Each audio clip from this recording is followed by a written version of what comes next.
Hello guys and welcome back. Today I'll show you how to redeem Roblox codes.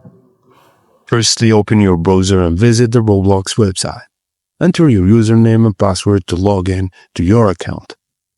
Go to the official Roblox code redemption page, which is roblox.com/redeem.